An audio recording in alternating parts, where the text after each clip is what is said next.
Hey guys, welcome to day 6 of Nailmas. Today I'm going to be showing you how to create this fun little like Christmas tree sweater look. You know how Christmas tree sweaters have major tinsel on them? I thought it'd be fun to turn that into nails, so that is what I'm doing. So first up, I have put on a green polish. This one is by Painted Phalanges and it is called a Baubles. It's a perfect Christmas tree green, and I'm using that as my base, but of course you can use any green or any type of polish that you want, but green is definitely kind of a necessity if you want it to look like a Christmas tree. So now I am putting on my golden tinsel. For this, I'm using golden acrylic paint and I'm just putting in little lines. There is no right or wrong way to this. You just want it to go diagonally on your nail, so you have like the whole wrapped tinsel feel. They do not have to be precise.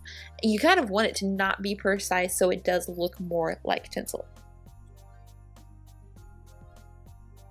After you have your tinsel done, it is time to grab a big dotting tool and some red acrylic paint, or you could use polish here if you wanted to, but I'm just using a red cream acrylic paint, and I am putting on some ornaments. Here is where you could totally make it custom, and you could put in whatever you want, but I thought the red contrasted really well. Now I'm going in with just the same brush that I was using earlier and yellow paint on my brush and just putting in very, very small little yellow dots. Kind of gives you the illusion of like lights on the tree, or it could be more ornaments. It could really be whatever you see it as. I was thinking lights. So that is the final look. After that, you just want to put on your favorite top coat and you're good to go. I personally loved this shiny because it was just very sparkly and eye-catching, but of course you could do matte if you want and it would give another fun feel.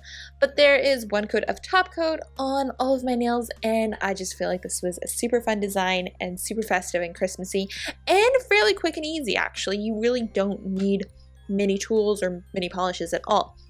So that is it for day 6. I hope you guys have enjoyed this more laid back, easy manicure compared to yesterday's. And I hope you guys are enjoying this series so far. I know we're only on day 6 and in a weird way it seems like longer, but I'm enjoying it so much and I hope you guys are too. If you have any requests for other manis that you want to see, let me know in the comments below and I will see you guys tomorrow. Bye!